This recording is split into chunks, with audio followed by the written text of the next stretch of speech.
बहुत समय पहले भारत के एक सुंदर और शांत गांव सूरजपुर में एक साधारण कुम्हार परिवार रहता था। यह गांव मिट्टी की खुशबू से भरा हुआ था।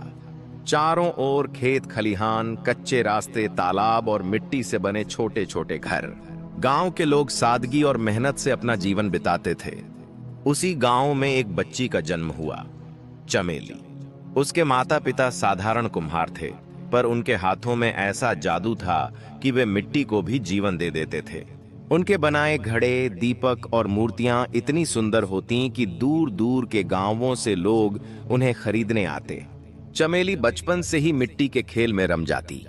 जब उसकी उम्र के बच्चे गुड़ियों से खेलते, वह मिट्टी में हाथ डुबोकर छोटी छोटी मूर्तियां बनाती।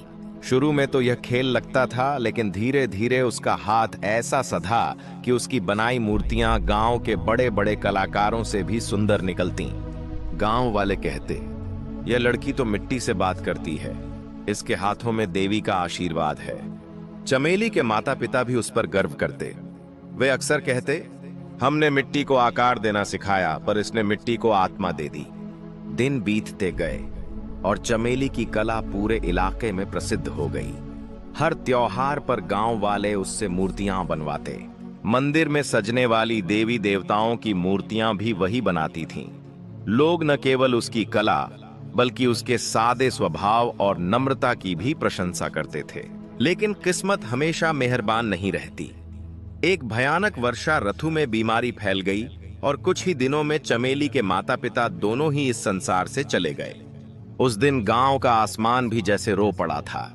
मिट्टी के छोटे से घर में चमेली अकेली रह गई। उसका सहारा, उसका संसार, सब कुछ बिखर गया। कई दिनों तक वह टूट चुकी थी। वह अपने ही बनाए दीपकों को देख देख कर रोती थी। उसे लगता था जैसे अब उसके हाथों से मिट्टी भी कुछ नहीं बनना चाहेगी। लेकिन धीरे धीरे उसने अपने आंसू पोंछे और अपने माता पिता के शब्द याद किए। मिट्टी चाहे कितनी भी भीग जाए, अगर धैर्य और प्रेम से उसे गढ़ा जाए तो वह फिर आकार ले लेती है। इसी विश्वास के सहारे चमेली ने अपने जीवन की नई शुरुआत की। अब वह अकेली थी, पर उसकी कला ही उसका परिवार थी। वह और भी सुंदर मूर्तियां बनाने लगी। हर मूर्ति में अब केवल सौंदर्य नहीं, माँ बाप की याद और उनकी आत्मा भी बसती थी। समय बीतता गया। इसी बीच राज्य में हर साल की तरह इस बार भी वसंत महोत्सव मेला आयोजित होने वाला था। यह मेला बहुत बड़ा होता था। दूर दूर से व्यापारी थी, कलाकार और साधक अपनी कला और वस्तुएं लेकर आते। कहा जाता था कि यदि किसी की कला इस मेले में पसंद आ जाए तो वह सीधे राजमहल तक पहुंच सकती है। चमेली के मन में भी एक उम्मीद जागी। उसने तय किया कि वह अपनी सबसे सुंदर मूर्तियां और मिट्टी के दिए लेकर मेले में जाएगी। उसने रात दिन मेहनत करके इतने सुंदर शिल्प तैयार किए कि देखने वाला दंग रह जाए। मेले का दिन आ गया। चारों ओर रंग बिरंगी दुकानों की कतारें थीं। ढोल नगाड़ों की आवाजें गूंज रही थीं। बच्चे झूले झूल रहे थे और हर तरफ खुशी का माहौल था। चमेली ने भी एक सादा सी दुकान लगाई। उसकी दुकान पर मिट्टी की मूर्तियां, दिए, घड़े और देवी देवताओं की सुंदर प्रतिमाएं सजी थीं। उधर उसी राज्य के राजा का बेटा युवराज आदित्य सिंह भी अपने दोस्तों के साथ उसी मेले में आया था, पर वह किसी राजसी जुलूस में नहीं, न ही शाही वस्त्रों में। उसने साधारण कपड़े पहने थे और आम आदमी की तरह भीड़ में घुल मिल गया था। आदित्य को हमेशा से ही राजमहल की चमक दमक और ऐश्वर्य से ज्यादा जनता के बीच रहना, उनके जीवन को समझना और आम लोगों की तरह जीना अच्छा लगता था। महल की बंद दीवारों के भीतर रहकर वह कभी सच्ची जिंदगी नहीं देख पाता था। इसीलिए वह हर साल भेष बदलकर मेले में घूमने आता था, बिना किसी को अपनी असली पहचान बताए। वह दोस्तों के साथ कभी मिठाई खाता, कभी झूले झूलता, कभी दुकानों पर रुककर छोटी छोटी चीजें खरीदता। लेकिन तभी उसकी नजर एक छोटी सी दुकान पर पड़ी। वहां सजी मिट्टी की मूर्तियां कुछ अलग ही चमक रही थीं। वह दुकान थी चमेली की। आदित्य कुछ पल तक वहीं खड़ा रहा। वह आश्चर्य से मूर्तियों को देखने लगा। उनमें कोई साधारणपन नहीं था, उनमें जैसे जीवन बसता था। देवी की आंखों में करुणा थी, मिट्टी के दीपकों में रोशनी थी और हर घड़े में जैसे किसी की आत्मा झलक रही थी। आदित्य ने पूछा, ये तुमने बनाई है? चमेली मुस्कुराई। हाँ, सब मैंने ही बनाई हैं। मिट्टी में जान डालना ही मेरा काम है। मैंने ही बनाई है। तुम्हारे हाथों में तो जादू है, आदित्य ने मुस्कुराते हुए कहा। यह मूर्ति मुझे खरीदनी है, चमेली हंसते हुए बोली। राजकुमार जी, मेरे बनाए घड़े और मूर्तियां तो गांव वालों के लिए हैं। आदित्य चौंक गया। तुम्हें कैसे पता कि मैं राजकुमार हूं? चमेली ने शरारती आंखों से उसे देखा और कहा, जिस तरह से आप चलते हैं और जिस आत्मविश्वास से आप बात करते हैं, वैसा गांव में कोई नहीं करता। आदित्य हंस पड़ा। उसने वह मूर्ति खरीदी और चमेली से दोबारा आने का वादा किया। चमेली ने सोचा यह मजाक है, पर आदित्य का दिल उस सादगी और कला में खो गया था। अगले कुछ दिनों में आदित्य बार बार गांव आने लगा। वह चमेली की दुकान पर रुकता, उससे बात करता और उसकी कला की तारीफ करता। चमेली को पहले यह सब थोड़ा अजीब लगा, पर धीरे धीरे उसे आदित्य की सादगी और उसकी बातों में छुपा हुआ प्यार दिखने लगा। एक दिन जब चमेली नदी किनारे मिट्टी ले रही थी तो आदित्य वहां पहुंच गया। उसने पूछा, तुम यहां अकेली हो? मिट्टी मेरी दोस्त है, चमेली ने जवाब दिया। चमेली ने हंसते हुए कहा, यह मुझे कभी अकेला नहीं छोड़ती और यही मेरी सबसे अच्छी दोस्त है। आदित्य ने मजाक में कुछ कहा, पर उसकी आंखों में एक गहरा सवाल था। चमेली ने उसकी ओर देखा और उसका दिल जोर से धड़कने लगा। वह समझ गई कि यह सिर्फ मजाक नहीं था। वो एक साधारण कुम्हारिन थी और वह राजकुमार। उनके बीच का फासला आसमान और जमीन जितना था। उसने कहा, चमेली, मुझे तुमसे कुछ कहना है। चमेली ने घबराते हुए पूछा, क्या बात है? राजकुमार, मैं तुमसे प्यार करता हूं, आदित्य ने बिना किसी झिझक के कहा। मैं जानता हूं कि हमारे बीच एक बड़ी दीवार है, लेकिन मैं उस दीवार को तोड़ना चाहता हूं। चमेली की आंखें भर आईं। यह मुमकिन नहीं है आदित्य, तुम एक राजकुमार हो और मैं तो बस एक कुम्हारिन हूं। तुम्हारा राज्य, तुम्हारे लोग, तुम्हारी मां, कोई भी मुझे स्वीकार नहीं करेगा। मैं सबको मना लूंगा, आदित्य ने दृढ़ता से कहा। मेरे लिए तुम सिर्फ एक कुम्हारिन नहीं, मेरे दिल की रानी हो। चमेली का दिल चाहता था कि वह आदित्य के गले लग जाए, पर डर ने उसे रोक लिया। उसने कहा, मुझे कुछ समय चाहिए। आदित्य, यह इतना आसान फैसला नहीं है। आदित्य ने चमेली को समय दिया, लेकिन उनकी हर मुलाकात के साथ उनका प्यार और भी गहरा होता गया। यह बात धीरे धीरे पूरे गांव में फैल गई। गांव वालों को एक कुम्हारिन और राजकुमार की बढ़ती नजदीकियां पसंद नहीं आईं। उधर महल में रानी मां को भी इसकी भनक लग चुकी थी। उन्होंने आदित्य को अपने पास बुलाया और सख्त लहजे में कहा, तुम एक राजकुमार हो, तुम्हारा विवाह किसी राजकुमारी से ही होगा। इस कुम्हारिन के सपने को भूल जाओ। मां, मैं चमेली से प्यार करता हूं, आदित्य ने कहा। वह मेरे दिल की रानी है। रानी क्रोधित हो गई। अगर तुम नहीं माने तो मैं उसे गांव से निकलवा दूंगी। आदित्य का दिल टूट गया, लेकिन उसने हिम्मत नहीं हारी। वह तुरंत चमेली से मिला और उसे सारी बात बताई। चमेली ने गहरी सांस ली और कहा, आदित्य, मैं तुमसे प्यार करती हूं, लेकिन मैं तुम्हारे और तुम्हारे परिवार के बीच नहीं आना चाहती। नहीं चमेली, आदित्य ने कहा, हम साथ मिलकर हर मुश्किल का सामना करेंगे। चमेली और आदित्य का प्यार अब एक तूफान की तरह था, जो न तो रुक सकता था और न ही छिप सकता था। लेकिन इस प्यार की राह में अब कांटे बिछने लगे थे। गांव में अफवाहें तेजी से फैल रही थीं। कुछ लोग चमेली पर ताने कसते हुए कहते, तूने क्या सोचा कुम्हारिन, कि राजकुमार तुझसे शादी कर लेगा? दूसरी ओर महल में रानी ने अपने सलाहकारों के साथ मिलकर एक योजना बनानी शुरू कर दी। वे किसी भी कीमत पर आदित्य को चमेली से दूर करना चाहती थीं। इसके लिए रानी ने अपने सबसे भरोसेमंद सलाहकार महेश्वर को बुलाया। महेश्वर एक क्रूर और चतुर व्यक्ति था, जो रानी के हर हुक्म को आंख मूंद कर मानता था। रानी ने उससे कहा, महेश्वर, इस कुम्हारिन का गांव में रहना अब बर्दाश्त नहीं होगा। उसे यहां से दूर करो, लेकिन ऐसा होना चाहिए कि आदित्य को जरा भी शक न हो। महेश्वर ने सिर झुकाया और कहा, जैसी आपकी आज्ञा रानी मां। मैं कुछ ऐसा करूंगा कि वह खुद ही गांव छोड़कर चली जाए। उधर आदित्य और चमेली छुप छुप कर मिलने लगे। वे नदी के किनारे एक पुराने बरगद के पेड़ के नीचे मिलते, जहां कोई नहीं आता था। एक शाम जब आसमान तारों से भरा था, चमेली ने आदित्य से कहा, मुझे डर लगता है आदित्य, अगर तुम्हारे परिवार ने मुझे नुकसान पहुंचाने की कोशिश की तो मैं क्या करूंगी? आदित्य ने उसका हाथ थाम कर कहा, चमेली, मैं तुम्हें कुछ नहीं होने दूंगा। अगर जरूरत पड़ी तो मैं अपना राजपाट भी छोड़ दूंगा। चमेली की आंखें नम हो गईं। तुम ऐसा कैसे कह सकते हो? तुम्हारा राजपाट तुम्हारी जिम्मेदारी है। मैं नहीं चाहती कि मेरे कारण तुम्हारा भविष्य बर्बाद हो। मेरे लिए तुम ही मेरी दुनिया हो, आदित्य ने कहा। राजपाट तो आता जाता रहता है, लेकिन तुम्हारे जैसा प्यार मुझे फिर कभी नहीं मिलेगा। महेश्वर ने अपनी योजना पर काम शुरू कर दिया। उसने गांव के कुछ लोगों को पैसे देकर यह अफवाह फैलाई कि चमेली ने जादू टोने से राजकुमार को अपने वश में कर लिया है। गांव वालों में डर और गुस्सा फैलने लगा। एक रात कुछ लोग चमेली के घर के बाहर जमा हो गए और चिल्लाने लगे, जादूगरनी, गांव छोड़ दे। चमेली डर गई, लेकिन उसने हिम्मत नहीं हारी। उसने दरवाजा खोला और कहा, मैंने कोई जादू नहीं किया, मैं सिर्फ अपने काम से मतलब रखती हूं। लेकिन भीड़ नहीं मानी। तभी आदित्य को खबर मिली। वह तुरंत घोड़े पर सवार होकर वहां पहुंचा। भीड़ को देखकर उसने गुस्से में कहा, जो कोई भी चमेली को नुकसान पहुंचाएगा उसे मुझसे बुरा अंजाम भुगतना पड़ेगा। उसकी आवाज में इतनी ताकत थी कि भीड़ डरकर बिखर गई। चमेली ने आदित्य को गले लगा लिया और रोते हुए कहा, यह सब मेरे कारण हो रहा है। शायद मुझे सचमुच यह गांव छोड़ देना चाहिए। नहीं, आदित्य ने दृढ़ता से कहा, हम इस लड़ाई को साथ मिलकर लड़ेंगे। मैं तुम्हें अकेला नहीं छोड़ूंगा। अगले दिन आदित्य ने अपनी मां से खुलकर बात करने का फैसला किया। वह महल पहुंचा और रानी के सामने खड़ा हो गया।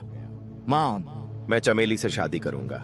अगर आप मुझे रोकेंगी तो मैं राजपाट छोड़कर उसके साथ चला जाऊंगा। रानी हैरान रह गईं। उन्होंने कभी नहीं सोचा था कि उनका बेटा इतना विद्रोही हो जाएगा, लेकिन उनका गुस्सा अभी शांत नहीं हुआ था। उन्होंने कहा, ठीक है आदित्य, अगर तुम इतने ही जिद्दी हो तो एक शर्त है। चमेली को साबित करना होगा कि वह एक राजकुमारी के लायक है। मैं उसे एक नामुमकिन काम दूंगी। अगर वह उसे पूरा कर लेती है तो मैं तुम्हारी शादी को स्वीकार करूंगी। आदित्य को यह शर्त खतरनाक लगी, लेकिन उसे चमेली पर पूरा भरोसा था। उसने जाकर चमेली को सारी बात बताई। चमेली ने गहरी सांस ली और कहा, मैं तैयार हूं आदित्य, जो भी हो, मैं तुम्हारे प्यार के लिए हर चुनौती स्वीकार करूंगी। रानी ने चमेली को बुलाया और कहा, तुम्हें एक ऐसा घड़ा बनाना होगा जो न कभी टूटे, न उसका पानी सूखे, और जो मेरे महल की शोभा बनाए। तुम्हारे पास सिर्फ 7 दिन हैं। चमेली के लिए यह काम नामुमकिन था। मिट्टी का घड़ा तो सूखते सूखते फट ही जाता था और पानी भी जल्दी ही रिस जाता था। लेकिन चमेली ने हार नहीं मानी। उसने अपने छोटे से घर में दिन रात काम करना शुरू कर दिया। आदित्य हर दिन आकर उसका हौसला बढ़ाता रहा, उसे प्रोत्साहित करता और कहता, तुम कर लोगी। पर महेश्वर की नजरें अभी भी चमेली पर टिकी थीं। उसने सोचा, यह सबसे सही मौका है चमेली को हमेशा के लिए खत्म करने का। उसने एक नई साजिश रची, जिसका पता न तो चमेली को था और न ही आदित्य को। चमेली ने रानी मां की चुनौती को स्वीकार तो कर लिया था, लेकिन उसके मन की गहराइयों में यह बात साफ थी कि यह राह कांटों भरी होगी। एक ऐसा घड़ा बनाना था जो न कभी टूटे, न उसका पानी सूखे, और साथ ही महल की शोभा बढ़ा दे। यह किसी साधारण कुम्हारिन की काबिलियत से परे था। यह उसके हुनर, जहां साहस और अस्तित्व की सबसे बड़ी परीक्षा थी। उसने अपने छोटे से घर के एक कोने को कार्यशाला में बदल डाला। मिट्टी, पानी और चाक के साथ उसने अपने दिन रात एक कर दिए। हर सुबह नई उम्मीद के साथ वह घड़ा गढ़ने बैठती और हर रात किसी न किसी कमी के साथ उसे तोड़कर फिर से शुरू कर देती।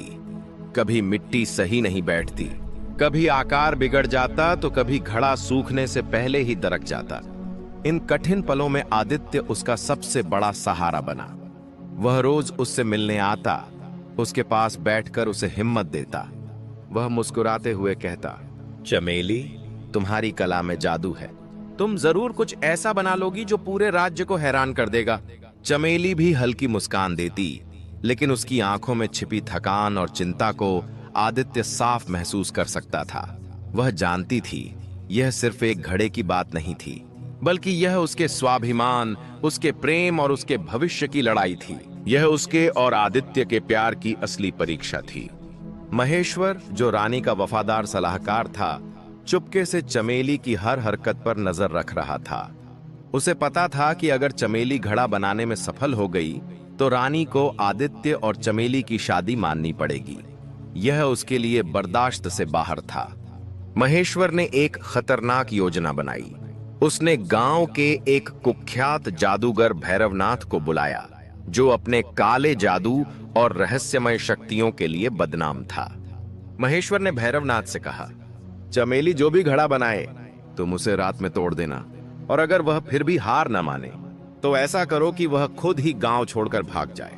भैरवनाथ ने तिरछी मुस्कान के साथ कहा, यह काम मेरे लिए बच्चों का खेल है, बस मेरी कीमत पूरी कर दो। महेश्वर ने उसे सोने की मोहरों से भरा एक थैला दे दिया। उसी रात जब चमेली अपने बनाए एक घड़े को आखिरी रूप दे रही थी, अचानक तेज हवा चली। चमेली का छोटा सा घर हवा के झोंकों से कांप उठा और दरवाजा खुल गया। उसने देखा कि उसका घड़ा, जो अभी तक सुरक्षित था, अचानक मेज से गिरकर जमीन पर टुकड़े टुकड़े हो गया। चमेली स्तब्ध रह गई। उसे लगा कि शायद यह उसकी कोई गलती थी, पर उसके दिल ने चेतावनी दी कि कुछ गलत हो रहा है। फिर भी चमेली ने हिम्मत नहीं हारी। अगले दिन उसने फिर से अपने काम को हाथ में लिया। इस बार उसने नदी के गहरे तल से एक नई चमकदार और मजबूत मिट्टी निकाली, पर उसे पता था कि यह मिट्टी भी शायद रानी की शर्त को पूरा नहीं कर पाएगी। तीसरे दिन जब वह अपना नया कलश चूल्हे में पका रही थी, आदित्य वहां आया। चमेली तुम ठीक हो? उसने चिंता भरे स्वर में पूछा। चमेली ने उदास होकर कहा, मैं कोशिश कर रही हूं आदित्य, पर हर बार कुछ न कुछ गलत हो जाता है। मुझे लगता है कि कोई मेरी मेहनत के खिलाफ साजिश कर रहा है। आदित्य उसकी बात गंभीरता से सुनकर बोला, मैं इसकी तह तक जाऊंगा, तुम बस अपने काम पर ध्यान दो, मैं तुम्हें कुछ नहीं होने दूंगा। फिर आदित्य ने अपने सबसे भरोसेमंद दोस्त प्रताप सिंह को बुलाया। प्रताप सिंह गांव का एक चतुर और फुर्तीला लड़का था, जो महल में आदित्य का साथी था। आदित्य ने उसे चमेली के घर और उसके आसपास नजर रखने के लिए कहा। उस रात जब भैरवनाथ फिर से चमेली के घर में घुसने की कोशिश कर रहा था, प्रताप सिंह ने उसे पकड़ लिया। भैरवनाथ ने भागने की कोशिश की, पर प्रताप सिंह ने उसे मजबूती से पकड़कर आदित्य के सामने पेश कर दिया। आदित्य ने भैरवनाथ से सख्ती से पूछताछ की। डर के मारे उसने सारा सच उगल दिया कि कैसे महेश्वर ने उसे चमेली के खिलाफ साजिश करने के लिए पैसे दिए थे। आदित्य का क्रोध 7वें आसमान पर था। वह तुरंत महल पहुंचा और रानी को सारी बात बताई।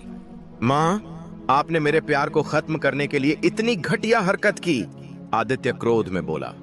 रानी चुप रही।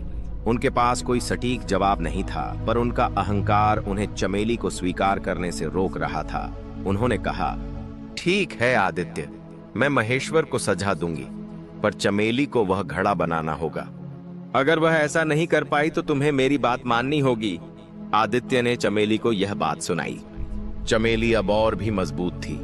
उसने दृढ़ निश्चय से कहा, मैं हार नहीं मानूंगी, चाहे कुछ भी हो, मैं वह घड़ा बनाऊंगी। छठे दिन चमेली को एक सपना आया। सपने में एक बूढ़ी औरत ने उससे कहा, चमेली, तुम्हारी कला में सच्चाई और प्यार है। नदी के किनारे एक चमकता हुआ पत्थर है, उसे अपनी मिट्टी में मिलाओ और तुम्हारा घड़ा अमर हो जाएगा। सुबह होते ही चमेली नदी के किनारे पहुंची। पानी के तट पर बिखरे हुए पत्थरों में से एक सचमुच रात के तारों सा चमक रहा था। उसने वह पत्थर उठा लिया था, उसे बारीकी से पीसा और अपनी मिट्टी में मिलाकर नया कलश बनाने लग गई। इस बार चमेली ने अपने प्यार, अपनी मेहनत और अपनी उम्मीद को उस घड़े में भर दिया।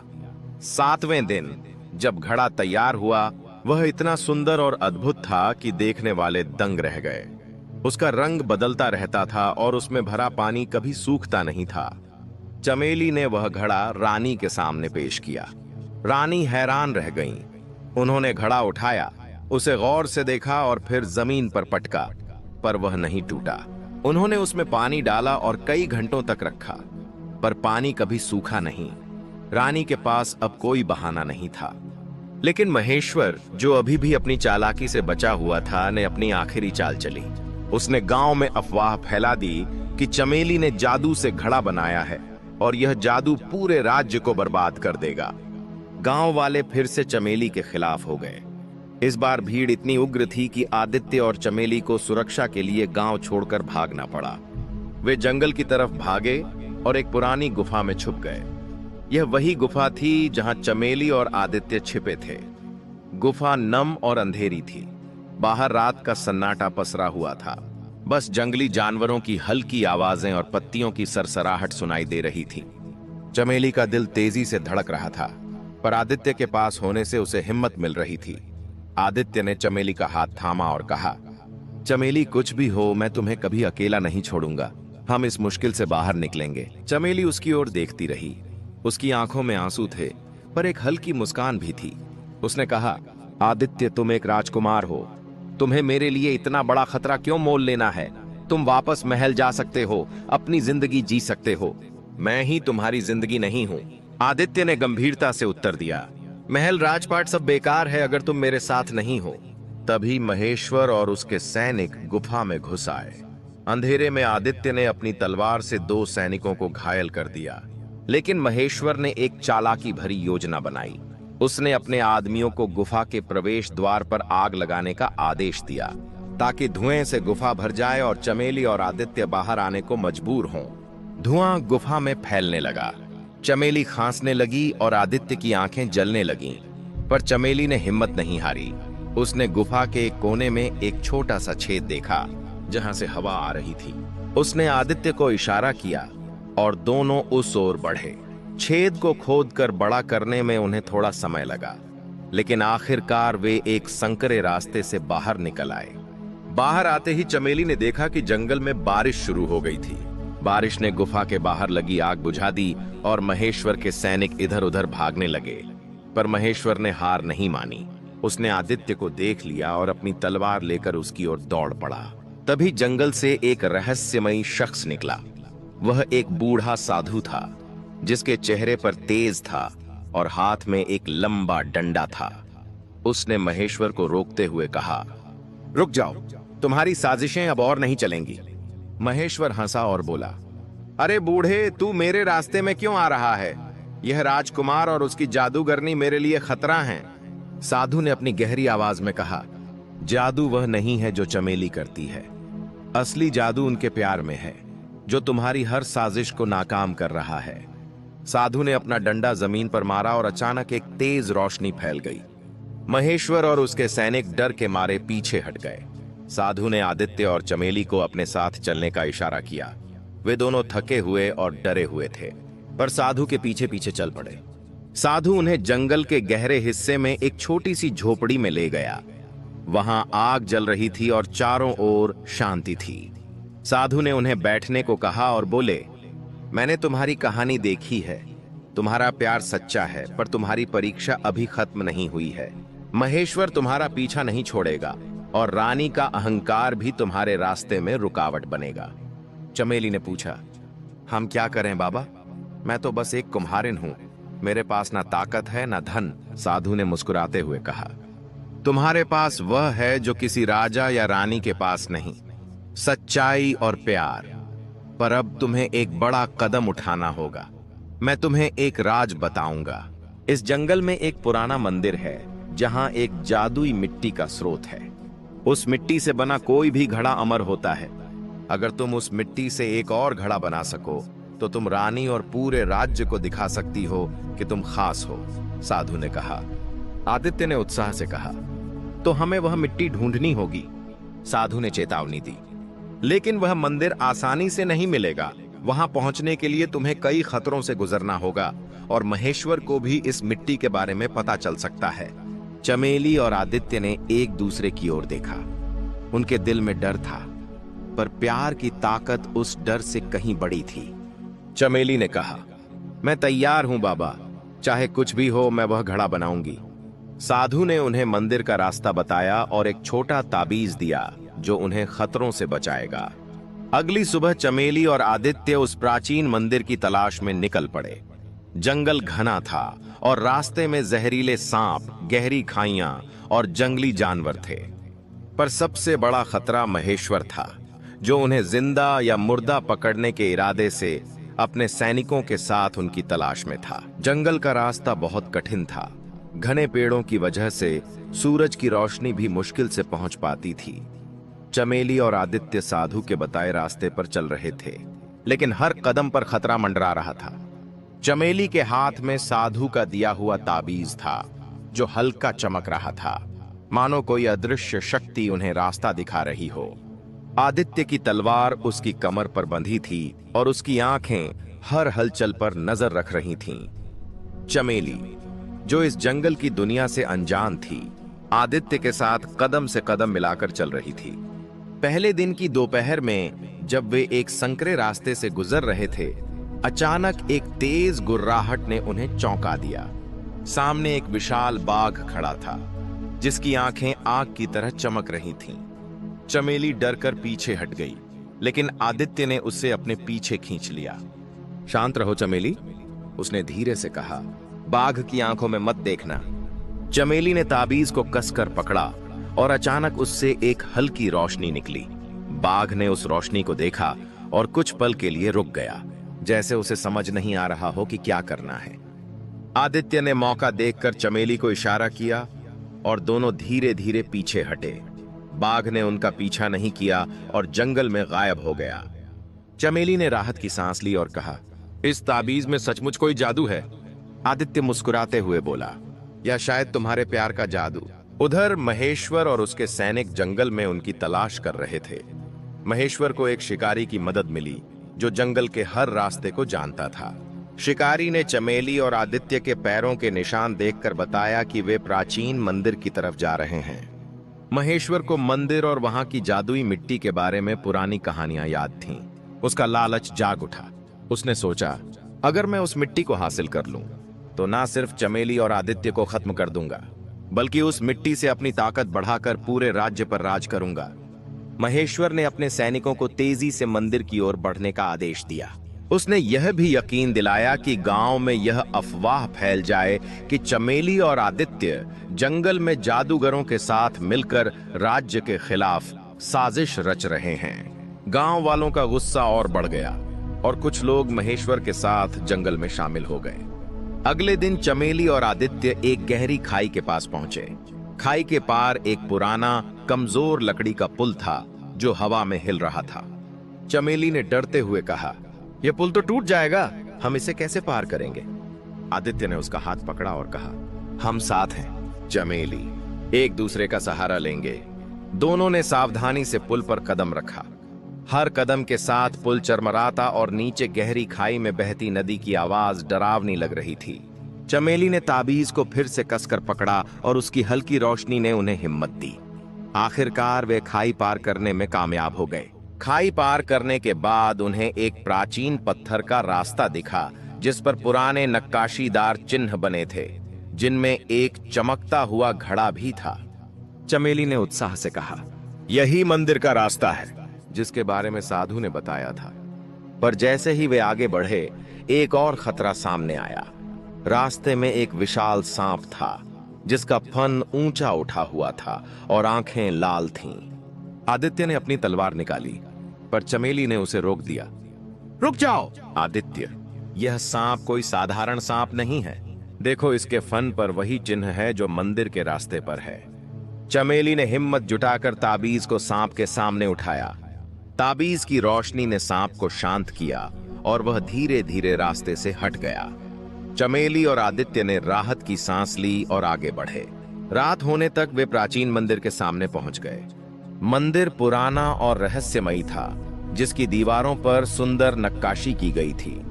मंदिर के अंदर एक छोटा सा तालाब था, जिसके बीच में चमकदार मिट्टी का ढेर रखा था।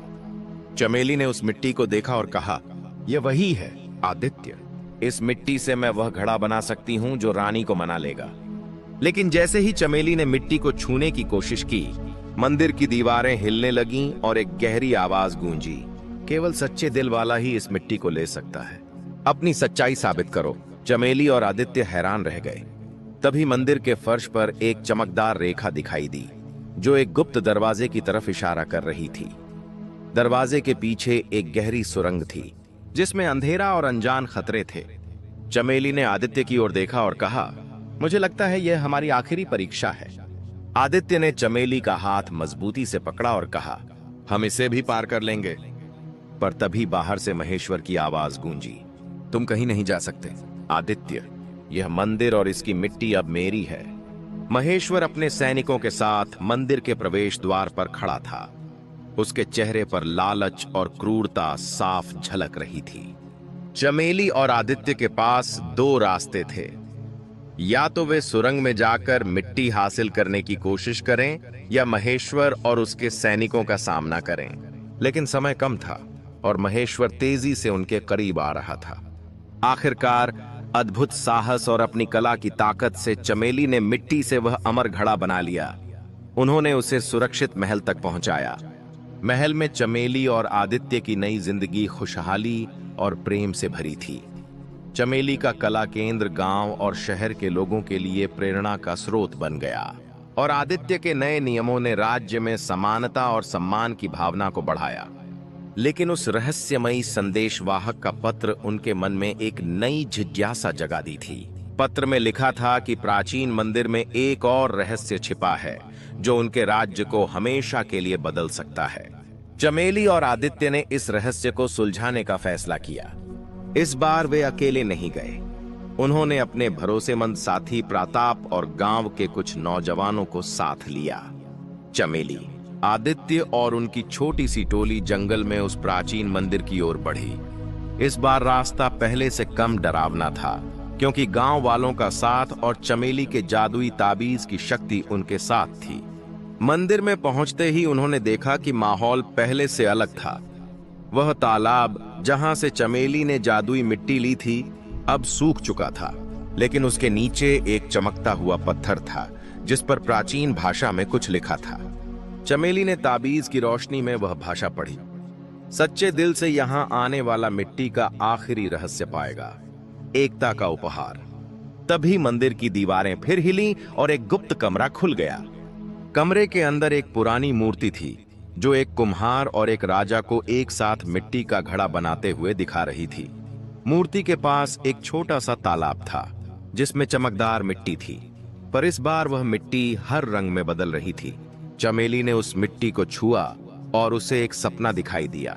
उसके और आदित्य के नेतृत्व में एक ऐसा राज्य जहां हर व्यक्ति अपनी कला, मेहनत और प्यार से एक दूसरे से जुड़ा था। चमेली ने उस मिट्टी से एक नया घड़ा बनाया जो देखने वाले के सामने हर बार अलग अलग रंग और आकार में चमकता था। इस घड़े की खासियत यह थी कि यह हर उस व्यक्ति के सपनों को दिखाता था जो इसे देखता था। चमेली और आदित्य ने इस घड़े को अपने राज्य के केंद्र में रखा और इसे एकता का घड़ा नाम दिया। इस घड़े ने न केवल गांव वालों को एकजुट किया, बल्कि पड़ोसी राज्यों के साथ भी शांति और सहयोग की शुरुआत की। रानी, जो अब चमेली को अपनी बेटी की तरह मानती थी, ने इस घड़े को देखकर कहा, चमेली, तुमने न सिर्फ मेरे बेटे का दिल जीता, बल्कि पूरे राज्य को एक नया रास्ता दिखाया। समय के साथ चमेली और आदित्य का प्यार और भी मजबूत होता गया। उनका राज्य समृद्धि और खुशहाली का प्रतीक बन गया। चमेली का कला केंद्र नई पीढ़ियों के लिए प्रेरणा का स्रोत बन गया और आदित्य के न्यायपूर्ण शासन ने हर व्यक्ति को सम्मान और अवसर प्रदान किया। महेश्वर, जिसने देश निकाला पा चुका था, कभी वापस नहीं लौटा और उसकी साजिशें इतिहास के पन्नों में दफन हो गईं। एक दिन जब चमेली और आदित्य अपने महल की छत पर सूर्यास्त देख रहे थे, चमेली ने कहा, आदित्य, क्या तुम्हें लगता है कि हमारा प्यार सचमुच इतना शक्तिशाली था? आदित्य ने उसका हाथ थामा और कहा, चमेली, हमारा प्यार मिट्टी की तरह था, सादा, पर उसमें अनंत संभावनाएं थीं। तुमने उस मिट्टी को एक अमर कहानी में ढाला और मैंने उसे हकीकत बनाया। उस दिन के बाद चमेली और आदित्य ने अपने राज्य को प्यार, एकता और कला के रंगों से सजाया।